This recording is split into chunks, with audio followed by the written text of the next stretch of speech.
నిన్న వచ్చినటువంటి 5 రాష్ట్రాల యొక్క ఎలక్షన్ రిజల్ట్స్ తర్వాతకి మనకి 3 రాష్ట్రాల్లో బీజేపీ గెలిచింది. పుదుచ్చేరి, పశ్చిమ బెంగాల్ అండ్ అస్సాంలో. సో, ఆ యొక్క బీజేపీ గెలిచిన తర్వాతకి మనకి తెలంగాణ రాష్ట్రంలో ఉన్నటువంటి కొందరు మంత్రులు ఎవరైతే ఎంపీలు, బీజేపీ నేతలు ఉంటారు కదా! వాళ్ళు కూడా ఏంటంటే ఇక్కడ సంబరాలు చేసుకున్నారు. సో, అంతవరకు ఓకే. దానికి చురకబెట్టిన విధంగా మనకి టైగర్ రాజాసింగ్ గారు ఏంటంటే ఒక వీడియో రిలీజ్ చేశారు. అదేంటంటే ఇంకెన్ని రోజులు అని చెప్పేసి పక్క వాళ్ళ పెళ్ళికి మీరు సంబరాలు చేసుకుంటారు. ఎన్ని రోజులు అని చెప్పేసి మీరు మన రాష్ట్రంలో, మన తెలంగాణలో బీజేపీ ఫామ్ కాకుండా పక్క రాష్ట్రాల్లో బీజేపీ ఫామ్ అయితా ఉంటే, పశ్చిమ బెంగాల్ లాంటి గూండాయిజం నడుస్తున్నటువంటి రాష్ట్రాల్లో కూడా మనకి ఏంటంటే బీజేపీ ఫామ్ అయింది. అది చాలా పెద్ద విషయం. అక్కడ అటువంటి సిచ్యువేషన్‌లో మనకి బీజేపీ ఫామ్ అయినప్పుడు తెలంగాణలో ఎందుకు ఫామ్ కాలేకపోతుంది? ఎవరు కారణం దీనికని చెప్పేసి తను ప్రశ్నించారు. అండ్ ఇంకోటేంటంటే తెలంగాణ స్టేట్ యొక్క పార్టీ ప్రెసిడెంట్ ఎవరైతే మనకి రామచంద్రరావు గారు ఉన్నారో వారిని ఉద్దేశిస్తే ఏం మాట్లాడారని చెప్పేసి అంటే, మీరు ఒకళ్ళ చేతిలో కీలుబొమ్మలాగా ఉండకండి. ఎవరైతే ఎమ్మెల్యేలు, ఎంపీలు బీజేపీ వాళ్ళు ఉన్నారో వాళ్ళు చెప్పిన విధంగా మీరు నడవకండి. మీరు ఫ్రీడమ్‌గా ఉండండి. పార్టీని బలోపేతం చేసే ప్రయత్నం చేయండి. నెక్స్ట్ టైమ్ ఖచ్చితంగా మీరు ఫ్రీడమ్‌గా ఉండి గనుక అన్ని పనులు చేస్తే మాత్రము కంపల్సరీ నెక్స్ట్ ఎలక్షన్స్‌లో మనకి బీజేపీ ఫార్మ్ అయితదని చెప్పేసి మనకి గవర్నమెంట్ ఫార్మ్ అయితదని చెప్పేసి మనకి రాజాసింగ్ గారు చెప్పడం జరిగింది. సో, దీన్ని బట్టి ఒకటే చెప్పుకోవచ్చండి. ఎవరైతే మనకి రామచంద్రరావు గారు ఉన్నారో బీజేపీ తెలంగాణ రాష్ట్ర ప్రెసిడెంట్ తను.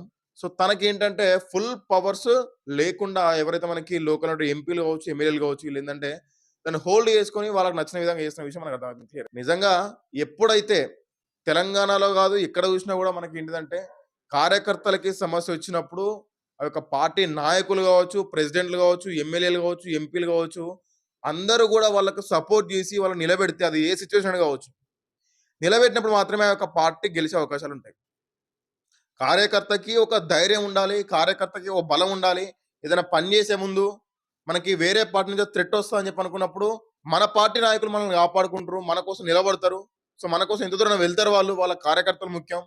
ఎప్పుడైతే ప్రజలలో ఒక నమ్మకం బిల్డ్ అయితదో, అప్పుడే ఒక రాజకీయ పార్టీ బలంగా అది ప్రాంతీయ పార్టీ కావచ్చు, జాతీయ పార్టీ కావచ్చు, బలంగా ప్రజల్లో చొచ్చుకపోయినప్పుడు మాత్రమే గెలిచే అవకాశాలుంటాయి. అది బీజేపీలో లేదు. This is very clear.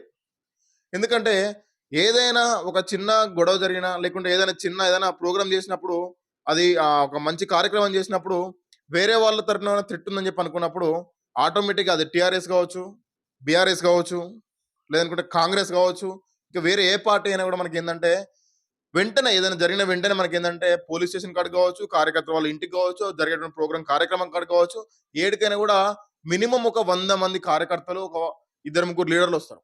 అది ఏ రాజకీయ పార్టీ అయినా గూడా. అదే బీజేపీలో అలా ఉండదు. సమస్య కార్యకర్తదే. సమస్య కార్యకర్తనే దాన్ని సాల్వ్ జేసుకోవాలి తప్ప, రాజకీయ నాయకులొచ్చి వాళ్ళకి పెద్దగా వాళ్ళకి ఒరిగి చేసేది ఏం లేదక్కడ. చేయట్లేదు. బీజేపీ తెలంగాణ స్టేట్‌లో ఫార్మ్ కాకపోవడానికి మెయిన్ రీజన్ అదే. కార్యకర్తకు సమస్య ఉన్నప్పుడు ఏ రాజకీయ నాయకుడు వస్తాడు బీజేపీ నుండి. ఇది ఫ్యాక్ట్ ఇది. వచ్చే ఉంటే ఈ ఈ టైం కల్లా బీజేపీ తెలంగాణలో ఫార్మ్ అయిపోవు. తెలంగాణలో గూడా ఎంతోమంది హిందువులున్నారు. ఎంతోమంది కట్టర్ హిందూస్ ఉన్నారు. బీజేపీకి మంచి మద్దతిచ్చేటువంటి నాయకులున్నారు. అండ్ మోదీ అభిమానులున్నారు. అమిత్ షా అభిమానులున్నారు. బీజేపీ జెండా పట్టుకునే వాళ్ళటువంటి కార్యకర్తలు ఎంతో మందున్నారు.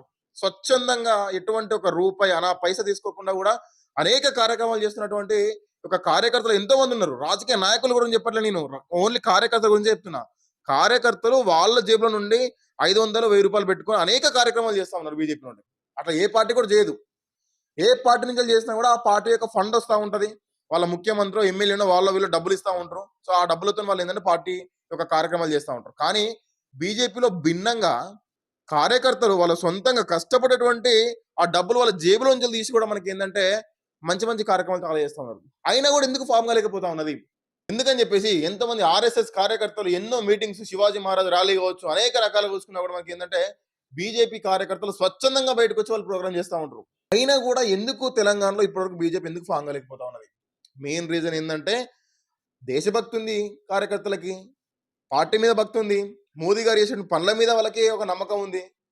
పార్టీ మీద నమ్మకం ఉంది. కానీ లోకల్‌లో ఉన్నటువంటి లీడర్ల మీద నమ్మకం లేదు.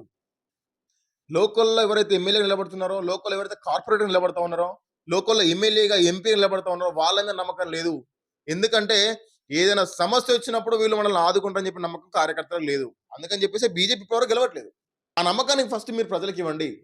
రాజాసింగ్ గారు చెప్పేది కూడా అదే.